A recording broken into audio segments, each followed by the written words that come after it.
شفاء لروحي وحبل المتين ورحمة قلبي وحصن الحصين.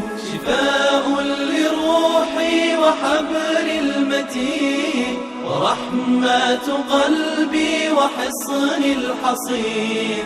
وأمن حياتي وخير الدليل إذا تهت يوما مع الحائرين. فقرآننا هدينا والحبور وبشر يسلي الفؤاد الحزين. وفي الليل عند احتلاك الظلام سيبزغ منه الضياء. أعوذ بالله من الشيطان الرجيم. بسم الله الرحمن الرحيم. الحمد لله والصلاة والسلام على رسول الله وعلى آله وصحبه ومن والاه. أما بعد. Qarindoshlar, bugun Sura Baqaraning 121 oyatiga keldik. Ilgirki darsda Alloh subhanahu va taolo darsimizning 5-dan tortib hozirga qadar asosan mazmunlari Alloh subhanahu va taolo ahli kitobning Yahud Nasralarning kitoblarini o'zgartib, Alloh tushirgan shariatlarni tushgan holatidan o'zining xohishiga, o'zining manfaatiga mos shaklda akilib, mushu Allohning qishidan tushgan shariat mushu, bu Allohning qishidan tushgan kitob mushu, payg'ambar akagan ta'limot mushu degandek kishilarni oldiganlik, shu orqali o'tkazgan ig'ir jinoyatlar, chiqib ketgan ma'siyatlarni tilga olgandi. Endi tabiiyki har qanday ish mutlaq bo'lmaydi. Biz ahli kitob bunda askilik qildi, ahli kitob bunda askilik qildi, u xatolikni o'tkazdi, bu xatolikni o'tkazdi degan vaqtimizning o'zida ma'lum shaklda bularning orasida ya'ni asli Alloh tushirgan shariatni o'z beti, shu kitobni o'z beti o'qib, o'z beti tilovat qilib, o'z beti amal qilayotgan bir bo'lak kishilar bo'ladi. Ya'ni Alloh subhanahu va taolo Yahud Nasronining o'zining kitoblarini o'zgartib, shariatlarini o'zgartirganini bayon qilgandan keyin, masalan, ilgirgi darslar shuni bayon qilib keldik-ku. Endi bugungi darsimizda Yahud Nasronining ichidanmi kitoblarini o'zgartmagan, payg'ambar alayhisalomga va uning olib kelgan payg'ambarligiga iymon etgan bu bir qism kishilarning baliqini tilga olyapti. Chunki bular Rasulullohning Tavrat Injillaridan qanaqalat deb biladi. Shu haqda Alloh subhanahu va taolo da'vatida "Allazina ataynahumul kitaba yatlunahu haqqa tilawatihi ulaika yu'minuna bihi va man yakfur bihi fa ulaika humul khasirun." Yani ahli kitob masalasi bizning hozirgi ummat masalasiga o'xshash. Xatolash qoldirwa, to'g'ri qildirwa. Ilgirki darslarimizda ko'p sonliq e'tibor bilan ahli kitob Banu Isroil unda qildi, Yahud bunda qildi, Nasra bunda qildi. Bir qismlar yana asli tushirilgan shariatning o'zini saqlaganlar. Da'vatdiki biz kitob bergan kishilar u kitobni haqiqiy ravishda, haqqa tilovati degani Allohdan tushirilgan shaklda tilovat qilganlar, buni tilovat qilganlar, mana manda xildagi kishilar bu kitobga iymon etgan, payg'ambarga iymon etgan kishilar shu. Kimki Alloh tushirgan shu kitoblarga qana qilsa, inkor qilib uni kofir bo'lsa, ana ziyon tortganlar shu deb Alloh subhanahu va taolo bir bo'lak kishilarning ayrim shaklda baliqini bizga ifodalayapti. Agar Alloh subhanahu va taolo mushoyatda tilg'ilingan ma'lum bir odamlar kitobni o'qiyotdi, tilovat qilyotdi, ishinyotdi, haqiqiy ravishda Alloh tushirgandek o'zgartmasin deb mushu oyatni tilga olmagan bo'lsa, haqiqiy Tavrat, haqiqiy Injilni o'qib, uningga haqiqiy ishongan, Rasululloh olib kelgan bu yo'lga ishonish uyida bo'layotganlari bunday aytdi.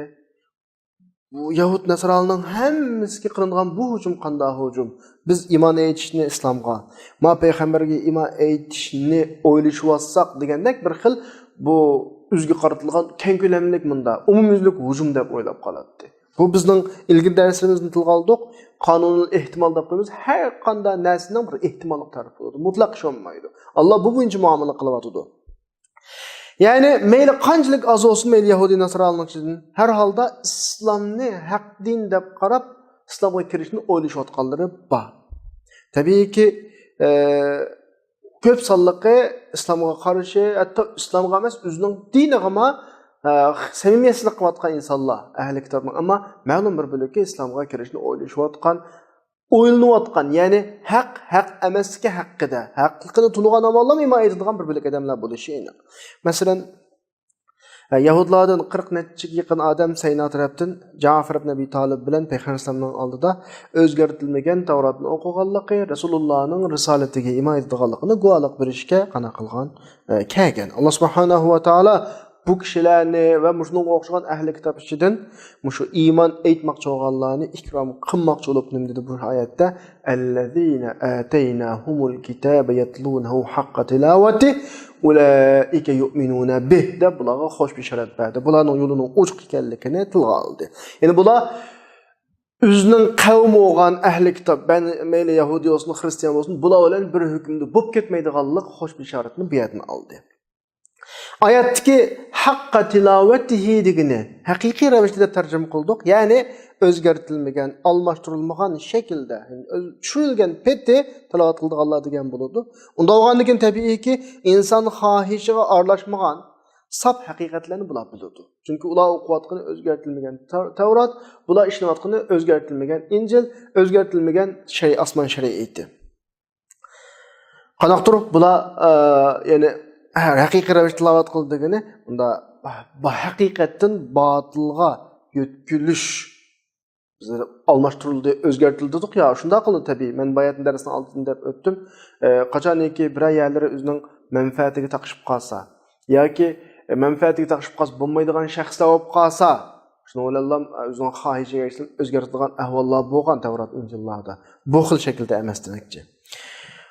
Oyatning oxirida Alloh subhanahu va taolo alohida ishorat qilib, ulaika yu'minuna bihi va man yakfur bihi fa ulaika humul khosirun. Ana ashula shu kitobga haqiqiy iymon etganlar. Kim buningga inkor qilgan bular ziyon tortadi deydi Alloh. Bu yerda bir diqqat qilish, tegishli bir nuqta Qur'on doimo selishtirib keladi. Mu'min va kafir. Jannat, do'zax. Iymon, kufr. Iymonning mukofoti, kufrning nimasi jazosi. Çünkü hemen narsa ini qolib ketsin yüzsüdün. Bu yerda masalan mu'minning gapini qilib bo'liblam va men yakfur bihi fa ulaykumul khasirun. Iymon etganlar deb bo'lib inkor qilgan kafir bo'lganlar ziyon tortadi deydi. Nima ish qilsa mu'minlarni ikrom qilish, hurmat qilish, inkor qilayotganlarning vujudida bir xil hasrat tashlash uchun. Chunki bunda sarishto'g'an vaqtda ikki narsaning o'tiridagi farq nima bo'ladi? O'tirg'a chiqadi. Alloh subhanahu va taolo bu yerda ahli kitob bergan, shu ahli kitobning ichidan kitob berilgan, kitobni o'zgartmay iymon etgan bu kishilarningki ne'matga yetadiganligini, u olsin islom ne'mati, Rasulullohga iymon etish ne'mati, bu ne'matga yetadiganligini, bu ne'mat bularni mangulik ne'matga boradiganligini bizga bildirib qo'ymoqchida. Mayli kim bo'ldi demoqchi bu yerda. Dinningki millat olmaydi, jins olmaydi. Kim bo'l? Sen burunqi Yahudi ol yoki Xristian bo'l va yoki boshqasi ol, iymon etdingmi? Haqiqat kelgan vaqt e'tirof qildingmi? Sen bizga tava. Ya'ni sen bu yo'lga tava, jannatga sen haqli qolasan deb bularga xotirjamlik beryotdi. Ammo yana bir tarafdagi kishilarning masalasi buning dal aksi bo'ldi. Bular Tavrotni, Injilni o'zgartdi. Bularning kelgusi oyatdagi ulaika humul khosirun. Do'zaxda mangu qilish, iniqla ziyon tortadiganlik bularning ahvoli shu. Endi bir nuqta balki sizlarga oydinlashdi o'g'ay. Darsimiz boshdan tortib ahli kitobning uning oldida islom, iymon, nifoq masalasi, mu'minlarning masalasi, kuffarlarning masalasi, munofiq masalasi, undan keyin insonning yashardagi vazifasi, undan keyin shu insoniyat tarixidagi ma'lum bir tur Banu İsrail'ninki şu o'zining vazifasiga qarata tutgan pozitsiyasi, vazifasini ijro qilish qilmaslik ahvollarimizni misol shaklida so'zlab musha kelgan. Qissalarning oraliqida, ahli kitob haqida kelayotgan gaplarning oraliqida turib Alloh subhanahu va taolo bizga munosabatlik, masalan, bir yerda ketib o'tib, mayli sabiin olsun, Yahudilar olsun, Hristiyanlar olsun, kim olsun iman etganlar, yaxshi amallarni qilganlarga Robbining qayta ajri va deb oyat keldi. Ma oyatmi, hozirgi bilgan oyatmi shu oldu. Demak cho'g'niki, bularning voqealigini buncha so'zlashning sababi bu oyatlarda so'zlanayotgan mazmunlar garchi ahli kitobning ichida yuz bergan ahvollar olsun, bu xatoliklarga ahli kitob tushgan bo'lsa-mu, bizgimi shu xatoliklar ayni shaklda yuz bersa, bizmi o'xshash jazoga erishadiganligimiz. Agar bularning aksi yo'l tutib, Alloh tushirgandek, payg'ambar bizga ta'limot bergandek shaklda yo'l tutsak, aksicha natijaga erishadiganligimizni eskartib qo'yadi mush oraliqdagi qistirilgan oyatlardan. Endi 122-oyatda Alloh subhanahu va taolo yana bir qatim ahli kitobga alohida xitob bilan qaytdi. Dediki: "Estaizu billah, ya bani Isroil zkuru ni'mati allati an'amtu alaykum va anni faddaltukum alal alamin." Balki misolda bordik bu oyatning başını biz ilgirki bir oyatda, ya'ni Sura Baqaraning 40-oyatida deb o'tdik. Shu yerga murojaat qilsak bo'ladi. Ya'ni ey bani Isroil, sizlar aslanglar. Sizlarga ataqan ne'matni aslanglar, men sizlarni butun dunyoga ortiq qildim dedi. Allah subhanahu bu to'g'riliq biz ilgirki oyatlarda 40-oyatda so'zlagan to'q.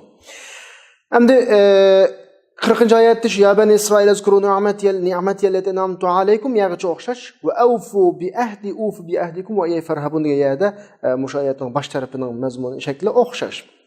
Ya'ni qaraganda Alloh subhanahu va taolo bani Isroil haqidagi so'zni tugatmagandek yani. Şu vaqtdan Banu İsrail haqida ketayotgan, ham Banu İsrailga qanday qilyotdi, xitob qilyotdi. Yani bu qitimliq darslarimizda Banu İsraillik gap tugamaydi yani. Illaki endi bularga oxirgi o'zining ne'matini bir aslatish, xalqlarning ichida nurg'un xalqlarga qarata bularni ortiq qilganligi, bularga nurg'un ne'matlarni ko'p berganligi, payg'ambarlarning chiqarganligiga aslatish orqali tugadiganday qiladi. Amaliyotda mushu bularga birilgan fazilat masalan, bularga birilgan boshqa insonlarga qarata birilmagan alohidlik bularning ichida nurg'un payg'ambarlarning chiqqanligi, bularga cho'ng kitoblardan Tavrat, Injilning tushirilganligidan boshqa alohida mushlarning kitobida payg'ambar alayhissalatu vassalamning keladiganligi, buning sifatlari, bular bununla iman eytish va'dasi bularniki mushlarning hammasi kitoblarda tilga elindi. Bu kitoblarda tilga elinganga bularga nisbatan oldin alohida fazil marhamat verdi degan gap, ya'ni cho'ng bir fazilat bu. Chunki kelgusida keladigan bir yo'l tanlash masalasida oldin bularga bishorat berdi yani. Endi bu yerdagi Alloh subhanahu va taoloninki Yahudilar o'zining ne'matini aslatishi, o'zining fazil marhamatini aslatishi Banu İsrail'e nispeten ağır derecede bir ayıplaş. Çünkü bular Peygamber İslam'a iman etmedi. Halbuki Peygamber İslam bularning Tevratlarida tilga ilingan. Aslida bular bu zikrini, bu eslatmini çın tutuş kerak edi. Resulullah'a aldırıp iman etishi kerak edi. Çünkü Resulullah ularga nispeten çok bir fazla merhameti hesaplanırdı. Allah subhanahu ve taala Yahudilarni şu titrash tutgan vaqtida Musa alayhissalom Robbidan rahmatni tutgan vaqtida nim dedi? Bir vaqalik vaqo Sura Arafning 156-57 bayon qilinadi. Vaktub lana fi hadhihi dunya hasana va fil akhirati inna hudna ilayk qala azabi usibu man asha wa rahmati wasi'at kull shay. سأكتبها للذين يتقون ويؤتون الزكاة والذين هم بآياتنا يؤمنون الذين يتبعون الرسول النبي الأمي الذي يجدونه مكتوبا عندهم في التوراة والإنجيل يأمرهم بالمعروف وينهاهم عن المنكر. تب آيات آخر غجة. يعني بلان تترك تطب بلا azap tushkilayotgan vaqtda Musa alayhisalom Robbidan rahmatini tilab, bizga bu dunyoda va oxiratda yaxshilik ato qilsa, biz o'zir tarafga qaytib keldik, o'zining yo'lida maqdud degan vaqtda Alloh subhanahu va taolo azobim xolagan adamga yetdi, rahmatim har narsani o'z ichiga olgan. Men faqat bu rahmatni, bu hasanatni haqiqiy Allohdan qo'rqqan, zakot bergan, bizning oyatlarimizga ishongan va Tavrat, Injilda buning sifatini topadigan shu payg'ambarga iymon etganlarga yozaman deb payg'ambar alayhisalomga iymon etsa bularga dunyo oxiratda hasanat beradiganligini Alloh subhanahu va taolo shu vaqtda deb bo'lgan. Buning o'zi amaliyat Yahudlarga berilgan ajoyib cho'ng bir bishorat, cho'ng bir fazli marhamat. Ya'ni kelgusida bularga keladigan bir ig'ir imtihonning oldida imtihonning savolning javobini deb bergandek gap. Masalan, men bir imtihonga kiraman. İntihamıga kirishning oldida menga nima savol chiqadiganligi, qanday savol chiqadiganligini asla bilmayman. Kirgan vaqtimda balkim ta'lim o'ngdan kelsa bilsam yoza olmayman, bo'lmasa yoza olmayman. Aynı şekilde agar bular payg'ambar alayhissalom haqida hech qanday ma'lumot berilmagan bo'lsa, Rasululloh haqida hech qanday ta'limot berilmagan bo'lsa, bishorat berilmagan bo'lsa, kelgan vaqtda payg'ambar alayhissalomga balkim ba'zilar iymon aytalishi, aytmasligi mumkinti, normal bo'yicha aytgan vaqtda, chunki u uqmaydi. Ammo bularga oldin ola xuddi imtihon savolining javobini deb berilgandek bir payg'ambar keldi, uni sifati mandaq, buni bunday vaqtda keldi, buni iymon aytishing kerak. Bu bir imtihon sualına cevabı deb berildi bularga. Yani bularga kelgusida nima ish qildiganligi deb berildi. Buning o'zi ularga nisbatan cho'ng bir fazilatdi. Bu fazilatni bular bilinmay qoldi. Alloh subhanahu va taolo bugungi oyatda shu fazilatni bularga eslatdi Ya bani İsrail ezkuru ni'mati allati an'amtu alaykum wa anni faddaltukum 'alal alamin. Deb men sizga nurg'un fazl marhamat ato qildim, nurg'un ne'mat ato qildim. Buni eslanglar deb bani İsrailga ayiblash xarakterida xitob qilyapti. واتقوا يوما لا تجزي نفس عن نفس شيئا ولا يقبل منها عدل ولا تنفعها شفاعة ولا هم ينصرون. Bularga ikkinchi eskartma. Yani sizlar shundoq bir kundan qo'rqinglarki, hech kimdan hech narsaga ortira olmaydi. Hech kimdan bir kipillik qabul qilinmaydi. Yani jarimani kapolat deymiz ya. Hech kimga birovning qilgan shafoati ham manfaat vermaydi va hech kimga yordam beradigan hech kim bo'lmaydi. Mushu kunda faqat sizlarga asqitadigan bugungi pozitsiyanglar, bugun qilganinglar, bugun qilgan ishdan boshqa hech narsa al kunda asqatmaydi. Mushu kundan qo'rqinglar deb yana ikkinchi qitim xitob qiladi. Ma oyatni biz ilgirki oyatda Sura Baqaraning 48-oyatida o'qigan oyat, u oyatning shakli mandaq واتقوا يوما لا تجزي نفس عن نفس شيئا ولا يقبل منها شفاعة ولا يؤخذ منها عدل ولا هم ينصرون deb bir oyatning o'rni oyati boshqa, miyati boshqa yani. Yani shakli jihatda o'xshaydi, ammo ikki oyatning ma'nosi ayrim. Biz buni 48-oyatda deb bo'ldik. 48-oyatda ولا يقبل منها شفاعة ولا يؤخذ منها عدل deb shafaat oldida, biz hozir o'qimoqchi bo'lgan oyatda ولا يقبل منها عدل ولا تنفعها شفاعة deb mana nima uchun desa, biz deymiz hamda bu yerda ikki kishi bor. Hech kimdan olgandan keyin hech kimga orttirolmaydi deb orttiradigan odam, orttiriladigan odam. Kimning masalasi oldida tilg'anilgan bo'lsa, siyoq shunga mos shaklda keltirilganda, masalan birinchi oyatda mesela 48-oyatda avval shafaat keliglik, ondan keyin adlun keliglik. Avval shafaat, ondan keyin adlun keliglik.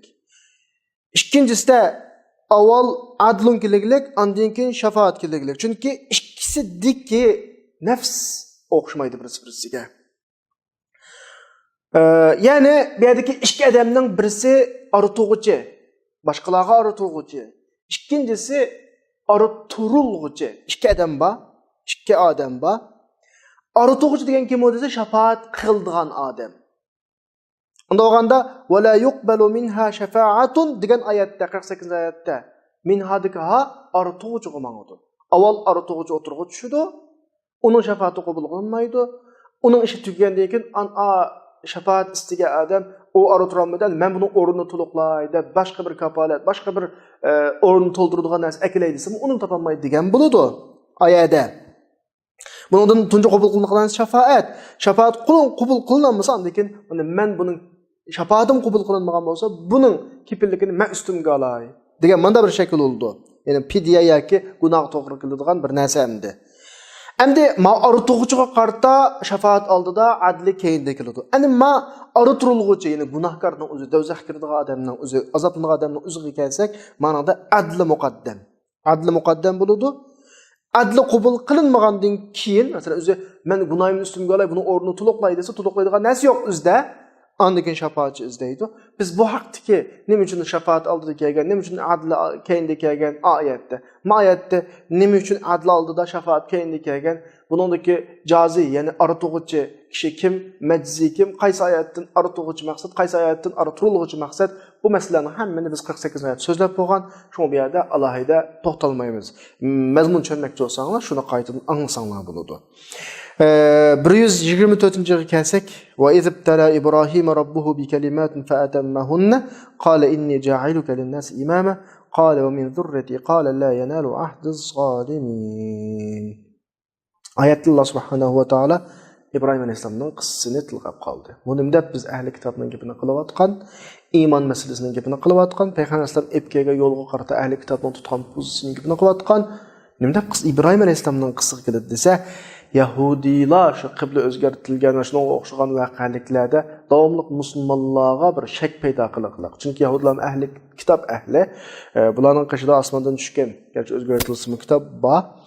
Bular o'zini din ahli deb qaraydi. U nuqtadan Yahudilarning nurg'un nazariya falsafalar oladi. Hamda Alloh subhanahu va taolo bu yerda masalani kesmoqchi, munozirani oydinlashtirmoqchi. Masalan, tiyiqanda buni aniqlayotmoqchi-da bu yerda.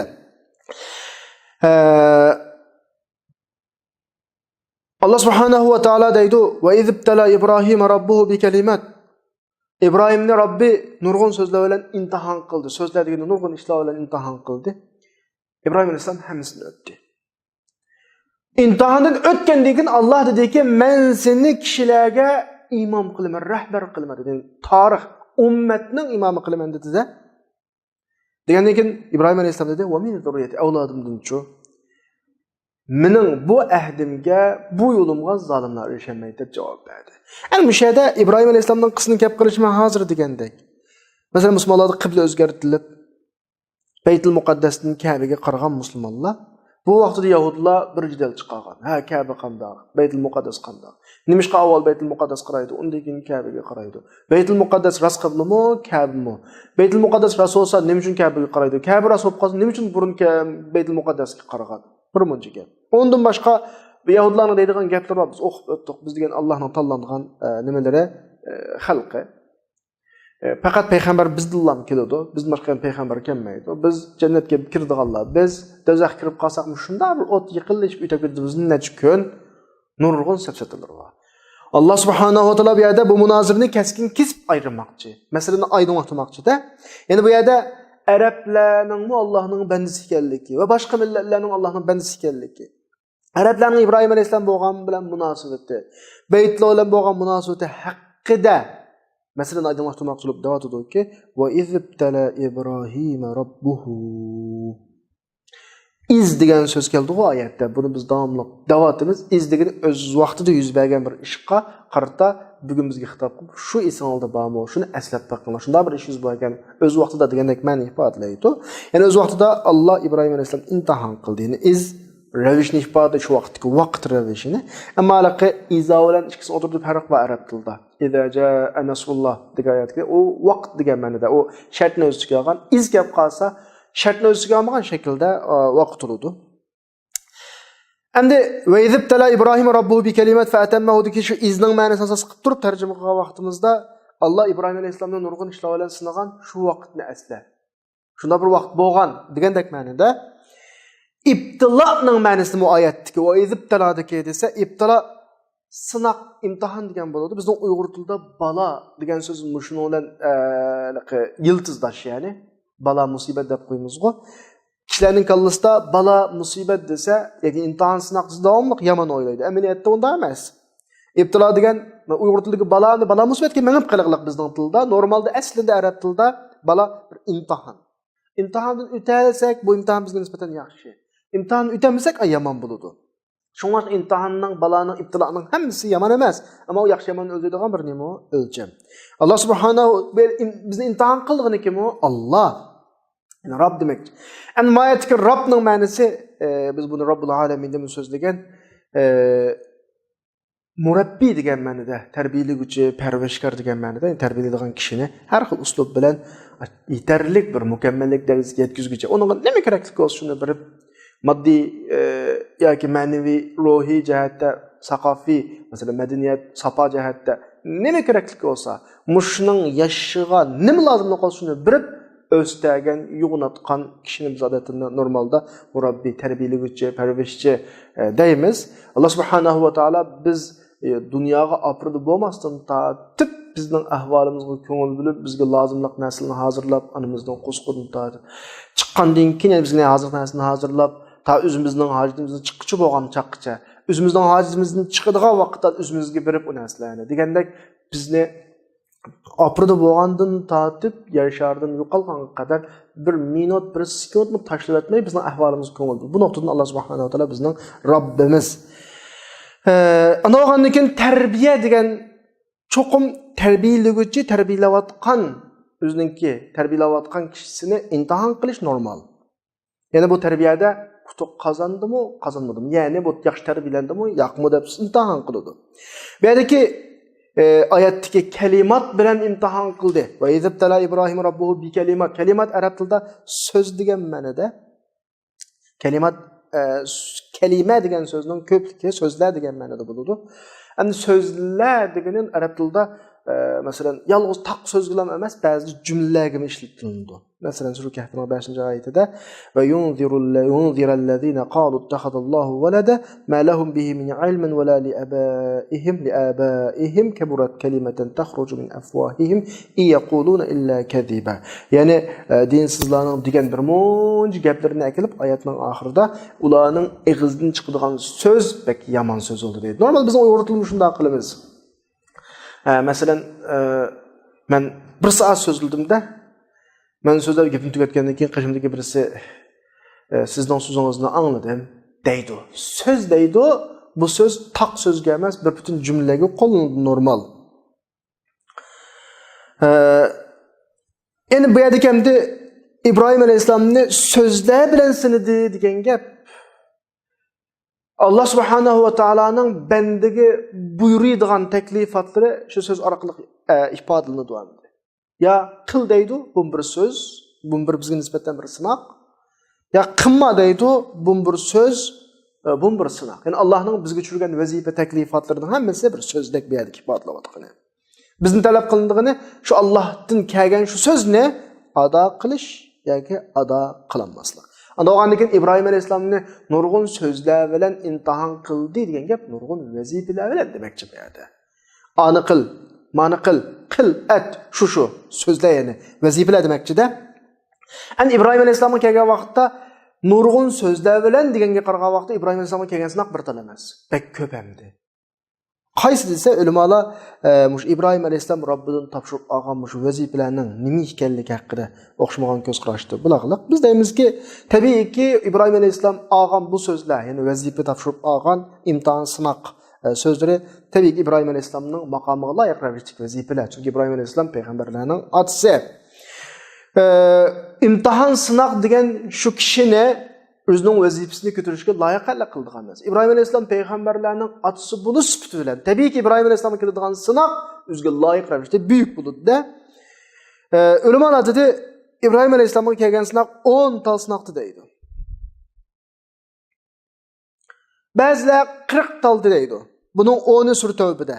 Sura Tavbada 112-oyatda التائبون العابدون الحامدون السائحون الراكعون الساجدون العامرون بالمعروف والناهون عن المنكر والحافظون لحدود الله deb mush oyat tilg'ilingan narsaning hammasi İbrahim alayhissalomga tushirilgan vazifalar. İbrahim alayhissalom bularning hammasini o'taglik deydi endi.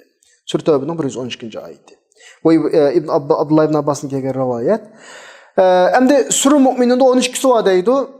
Ya'ni Sura Mu'minningki 1-oyatidan 10-oyatigacha qad aflahal mu'minun allazina hum fi salatihim khashi'un wallazina hum anil lagwi mu'ridun wallazina hum liz-zakati fa'ilun wallazina hum li furujihim hafizun illa ala azwajihim aw ma malakat aymanuhum fa innahum ghayru malumin faman ibtagha wara'a dhalika fa ulaika humul 'adun wallazina hum li amanatihim wa 'ahdihim ra'un والذين هم على صلواتهم يحافظون أولئك هم الوارثون deb mu'minlarda bo'lishga tegishlik 12 turlik vazifa Ibrohim alayhisalomga tushgan deydi.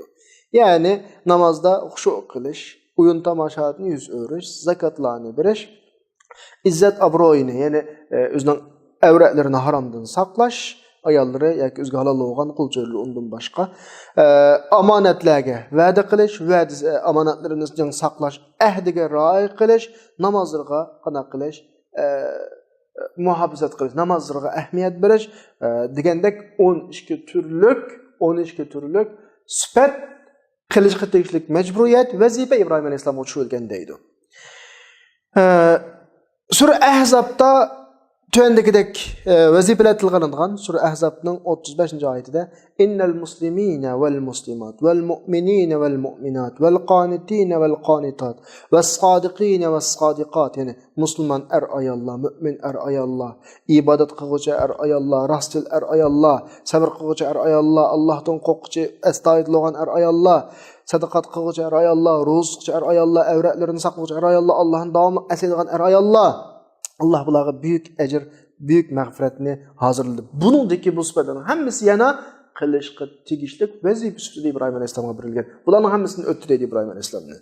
Sura Ma'arijda deydi, Sura Ma'arijning 22-oyatidan 34-oyatigacha yana illal musallin الذين هم على صلاتهم دائما namazlarını vaqtida o'qiydiganlar والذين في أموالهم حق معلوم boshqalarga o'zining pul mollaridagi boshqalarning haq huquqini beradiganlar, ya'ni hojatmanlarga beradiganlar, so'g'an mahrum qolganlarga والذين يصدقون بيوم الدين qiyomat kunini tasdiq qildiganlar والذين هم من عذاب ربهم مشفقون Robbining azobidan qo'rqadiganlar inna azaba robbihim g'ayru ma'mun والذين هم لفروجهم حافظون o'zining avratini saqlaydiganlar, nomus sharifini saqlaydiganlar illa ala azwajihim aw ma malakat aymanuhum fa innahum ghayru malumin. Yani o'zining eri yoki halol bo'lgan kishilarga o'zining avratini uning gunohi bo'lmaydi. Faman ibtagha wara'a zalika fa ulaika humul aadun walladhina hum li amanatihim wa ahdihim ra'un. Amanat va va'dlarni saqlovchilar walladhina hum bi shahadatihim qa'imun. Guvohlikni rostchil shaklda ado qiluvchilar walladhina ala salatihim muhafizun. O'zlarining namozlarini ahmiyetlen o'quvchilar degan bo'ladi. Demak, yuqorqi oyatlarda nurg'un kirishgan mazmunlar bor, yana o'zaro oyat tilg'anilgan, mayatni tilg'anilgan o'rtaq mazmunlar. Endi mush oyatlarga qarasak, ulamoning degan fikriga qaraganda Ibrohim alayhisolamga o'z vaqtida tushirilgan vazifalar, taklifotlar bu. İbrahim alayhisolam mushlarning hammasini o'taglik, shuni bilan payg'ambarlarning otasi bo'lishga, butun insoniyatningki iqtido qiladigan, agishadigan rahbar bo'lishga loyiqali bo'ladi. Endi biz bu munozaradan chiqamiz. Nima deb Alloh subhanahu va taolo Ibrohim alayhisolamni qilma degandek vazifa shaklidagi so'zlar bilan imtihon qildi. Bu bir. Undan boshqa o'tqa tashlanish orqali tirik holatda bu imtihon qildi. İbrahim alayhisolam hasrat chekmadi, keyniga chekinmadi. Allah'tan başkaga yüzlenmedi. Bu bir. Yeni birisi en yüksek derecedeki imtihan oğlunun buğuzlanış vakası. Oğlunun buğuzla kurbanlık dedi. İhkilenmedi bu hakkımı yana. Oğlum ihkilenmedi, özüm ihkilenmedi. Bunun mu öttü degen gapte İbrahim alayhisolam özgü düşken vazifelerinin hemmini muhabbet bilen, ishq bilen, Allah qo'ygan söygü bilen turup ada qildi. Allah şu teklifotlarning turini İbrahim alayhisolamga ko'paytib berdi yani. Yoki oshib urindi İbrahim alayhisolam. İbrahim alayhisolam o'tqa tashlanishiga kelsak, parvo qilmadi. Jibril dediki, İbrahim ehtiyojing bormi? İbrahim alayhisolam sana yo'q. Allohga kelsak, Allah mening ahvolimni biladi. So'misammi biladi Allah subhanahu va taolo. Allohning ahvolini biladi deyapti. Yaşınıp qalgan bir adam, balaga eng ehtiyojliq, balaning muhabbet yurgida o'ynab ketgan bir davr, yaşınıp qalgan davr. Birdan bir o'g'ilni bo'g'izlashdan imtihon qildi. Nayati rahat shaklda Allohning qazo va qadriga itoat qildi. İbrahim alayhisolam rozi bo'ldi. Balasini bo'g'izlashga urindi. Bularning hammasi İbrahim alayhisolam peshiga kelgan, İbrahim alayhisolam uchirgan, Allah tarafından teklif kılınan imtihan sınavlar. İbrahim Aleyhisselam bunun hemmesinden öttü. Allah Subhanahu wa Taala dedi ki Sure Necm'de "Em lem yunabba bima fi suhuf Musa ve İbrahim ellezî vaffa." İbrahim Aleyhisselam özünün vazifesini vafa kıldı diyor. Sure Necm'ninki 37. ayetinde. Yani İbrahim Aleyhisselam'ın talep kılınan narsenin hemmesi vafa kıldı. bu yolunu suyup turup ada qildi. Allah'ın imtihanlarını suyup turup ada qildi. Xuşallıqla ada qildi. Bu ayım nimiş qilib başqalarının başına kelmegen iş mening başıma keldi deb qaqşımedi. Demek İbrahim Aleyhisselam bu imtihandan ötdi, utuq qazandı. Allah Subhanahu wa Taala İbrahim Aleyhisselamga özünün ailesinden, özünün jeninden, özünün balısından azizroq edi. Allah İbrahim Aleyhisselamni nima bilan mukofotladı? Shuning uchun sinoqning natijasida وقال إني جاعلك للناس إماما. Men seni kishilarning hammasiga rahbar qilaman dedi. Tarix xarakterlik juma bu. Hali ham bizning kichik vaqtlarimizda anglaytdik. Siz kimning millati desa İbrahim Aleyhisselamning millati deydigan millat, bunda biz hozir so'zlayotgan til nuqtasidagi millat emas. Dunyoda tanlaydigan yo'l din nuqtasidagi millat. Ya'ni biz İbrahim Aleyhisselamning yo'lida ketayotganlar. Muhammed Aleyhisselam İbrahim Aleyhisselamning yo'lida ketayotganlar. Yani Allah Subhanahu wa Taala İbrahim Aleyhisselamga insoniyatning rahbari bo'lishini topshirdi. Çünkü Allah İbrahim Aleyhisselamning vafodorligini bildi. Sinab baktı. Nimishqa bizningki Allah o'zining muqarrab bandlarini qandoq tanlaydiganligimizni, rahbarlar ishlarga qandoq olib egildiganligini bilishimiz uchun. Allah biladi uni, Allah senisin biladi. Va bizga ko'z tutib qo'ydi. İmtihan degan manda narsa. Anda asan rahbar olanmaysiz. Anda asan imam bulanmaysiz. Allah anda asan tanlamaydı. Allah manda sınav qildin. O'tgandan keyin tanlanasiz deb bizga tanlanishning yo'llarini ko'z tutib qo'yish uchun sınav qildi İbrahim Aleyhisselam. Eminat İbrahim Aleyhisselamni Allah Subhanahu wa Taala biladi. İbrahim Aleyhisselam bu xo'sh bishoratni Allah Subhanahu wa Taaladan topshirib oldi. Men seni insoniyatga rahbar qilaman degandan keyin dediki: "Va min zurriyati." Ballarimdan-chu dedi. Men qo'rab bo'libman, men ketaman bu dunyodan. Ballarimning mushu sharafga nail bo'lamdi. Zurriyat degan nima desa, shu ballarimni tarjima qildim, kinki avlodini ko'rsatmoqchi. O'zining navbatdagi balalardan emas, kinki avlodini. Chunki har qanday odam yaxshilikning o'zining ballarida, narvilarida, o'z jamiyatida bo'lishini yaxshi ko'radi. Bu degan insonning tabiati. İnsanlar o'zining hayotdagi yashagan harakat hayotdagi qilgan ishlarining natijalarini shu ballarga, narvilariga o'zi beradi masalan. Xushal ballar bilan. Bu normal insonning tabiati. Shunga İbrahim Aleyhisselammi insoniyatga rahbarlik qilishninki o'zining keyingi ballarga, narvilariga yetkazishni bir yaxshi ko'rdi. Nimishqa ballari imoniy qimmat qarashdan mahrum qolmasin, bularning hayotini qo'g'dusin, bu imoniy qimmat qarash bularni mangulik ne'matga apasin. Ya'ni ballarining o'zdek yaxshi yo'lda mengishini, qiyomat kunida Allohning mukofotiga erishishni umid qiladi tabiiy har qanday. Lekin Alloh Subhanahu va taolo İbrahim Aleyhisselamga niyada nihoyat muhim bo'lgan imoniy masalalardan biridan javob berdi. İbrahim Aleyhisselam bergan mush javob, mana hozirgi bugungi darsning negizgi tarafi mush shu. Yahudlarga berilgan ig'ir javob. Eng ig'ir ayiblash. Yahudlar o'zini ahli kitob deydi, din ahli deydi. O dinning qimmat qarashlari Yahudlarning hayotida qolmoqlik, o'y fikrida qolmoqlik, qimmat qarashlarni tashlab o'tib, moddiy ibodat qilgan insonlar emasmi bu? Alloh deydiki, la yanalu ahtisab. Mening bu ahdam deydi. Mening bu yo'lim deydi Alloh. Zolimlarga tegmaydi. Yo'ldan chiqqanlarga tegmaydi. Hadidni oshganlarga tegmaydi.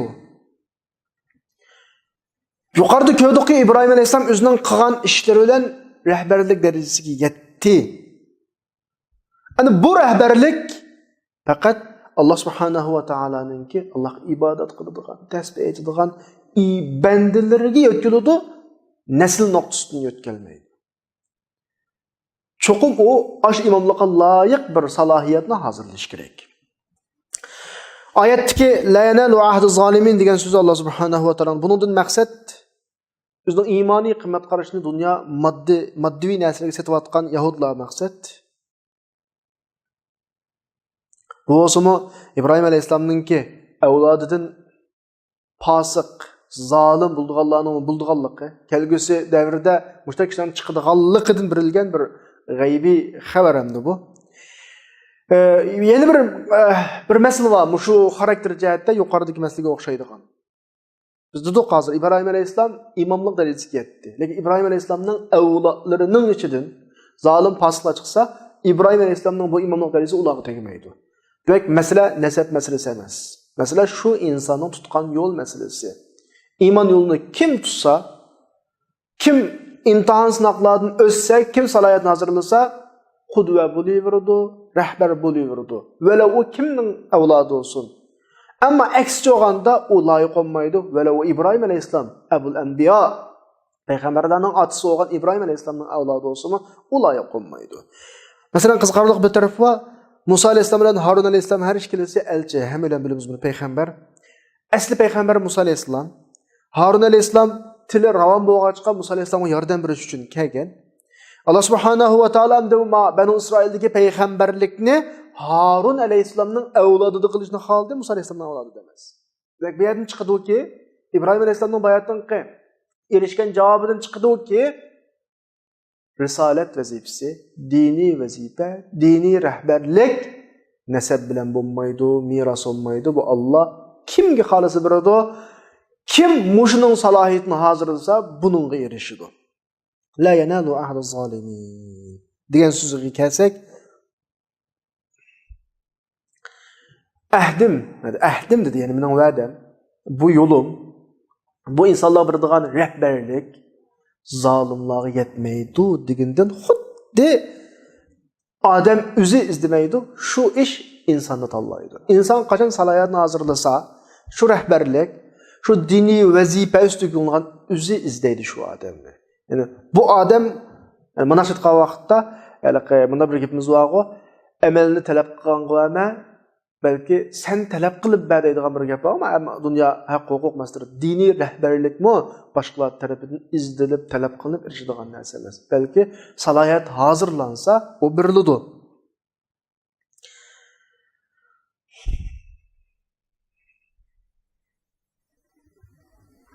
Ondan keyin biz bu yerdagi jins, rang, qon masalasiga kelamiz. Peygamberlerinki balları başka insanların balları o'xshamaydi. Başka bütün insanların. Çünkü peygamberlerini Allah Subhanahu ve Teala bilan tanlagan. Balları muşu peygamberlerden, muş peygamberler dünyada etmeyotgan qimmat qarashlarni aludandı. Qanaqdır balları ulardan özünün türü, cins, irqi mesela, qan, rangni munda mo'naq tutun emas. Bir adamның neslidan, pushtidan tug'ilib qolgan qilam, o bala peygamberlerinin yoluğa, peygamber tutayotgan yo'lga ego'ga unda ish yo'q. Şu bala peygamberlerden peygamber tutmayotgan yo'l qimmat qarashni alalisa, andinkin mesele bu yol şunun omrasqası buludu, unda olmaganda bo'lmaydi. Masalan, İbrahim Nuh Aleyhisselam'ın qissasiga kelsak, o'g'li g'arq bo'lib ketdi, demaylan bilamiz, bu qissani anglagan emaylan. Nuh Aleyhisselam kulunu asmanga götürüp Rabbi inne ibni min ehli dedi. Hud surasının 45. ayetinde. Balam benim ehlimden dedi. Benim puştumdan o dedi davatıdı. Ben kutulup kaldım, balam qaraq olib ketdi davatıdı. Nuh Aleyhisselam Allah ne deb cevap verdi şu yerde? İnnehu leyse min ehlik. O senin ailemden emas, sana tava emas. İnnehu amelun gayru salih. Demek bir peygamberinin balları, yoki bir dini rehberinin balları layık salohiyatni hazırlamasa, o peygamberinin yolu tava olmaydı, o peygamberinin vazifesi, o dini rehberinin vazifesini o alamaydı o. Yani nubuvvet ehli, peygamberlerin kıymet qarashini aladigan kişiler, peygamberlik ehli. Eğer alanmasa, o onun ailesiga tava olmaydı, onun tutup mangan yoluga miras qo'lanmaydi.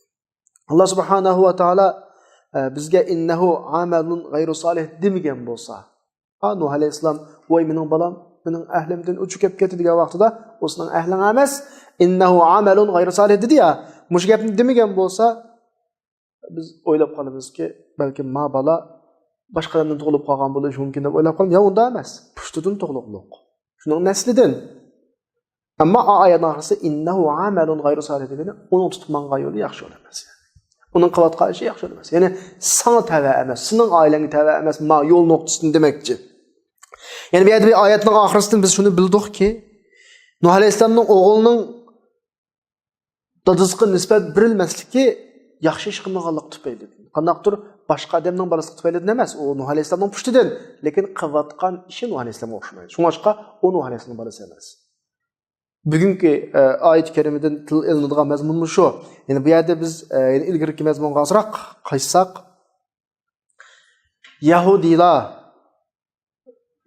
ahli kitobning ichida Banu Isroillar o'zini payg'ambar avlodi bo'lganligi uchun biz İbrahim alayhisolamning avlodi biz, Yaqub alayhisolamning bolalari biz, Banu Isroil degan Yaqubning bolalari degan bo'ladi. Payg'ambar avlodi biz, payg'ambar kelsa bizdan keladi. Allah'ın tanlangan bendileri biz, cennet girsek biz kirimiz, do'zax kirmaymiz deb o'zining shu nuqtasiga ishonib, o'zining naqadar bu yo'ldan yiroqlashib ketganligi, iymonning qimmat qarashidan naqadar yiroqlashib ketganligini unutgan shaklda bir g'aflatning ichida bo'lg'achqa, Alloh ma oyatda İbrahim alayhisolamningki qissini keltirish orqali masalaning unda emasligi. Meselenin kim qimmat qarashini tutsa, kimning avlodi bo'lishidan qat'iy nazar, kimning jamiyat bo'lishidan qat'iy nazar, Allohninki ahdisining va'dasining uning yetadiganligi, Allohning yo'lining rahbarlik huquqining shuning tushadiganligini Alloh tilga aytadi. Oyatni yana bir asar to'g'ri keladi. La yanalu ahdi az-zalimin. Bu yo'lga zolimlar erishmaydi. Zolimlarga bu yo'l tegmaydi bu yo'l. İbrahim alayhisolamga qaytgan javob. Bu yerden bizning oladigan savqimiz şu, biz kim bo'lib ketaylik, kimning bolasi, kimning jamiyati, kimning nervisi, jamiyatdagi o'rnimizdan bo'lib ketsin. Madam biz payg'ambar axloqini, payg'ambar qimmat qarashlarini, payg'ambar yo'lini o'zimizga o'zlashtirmaganimizda, ma'nodigan yo'limizni shuni o'tulmaganimizda bizning qilat qarashimiz hech nimaga tengolmaydi. Biz diniy salohiyatga loyiq olmaymiz, diniy rahbarlikka loyiq olmaymiz. Alloh hammalarni shu payg'ambarlarning qimmat qarashi bilan zina olsun, peygamberlerinin yolunda mangıl nisip kılsın, özünün dindeki rehberlikke yetkili nisip kılsın. وَجَعَلْنَا لِلْمُتَّقِينَ إِمَامًا وَآخِرُ دَعْوَانَا أَنِ الْحَمْدُ لِلَّهِ رَبِّ الْعَالَمِينَ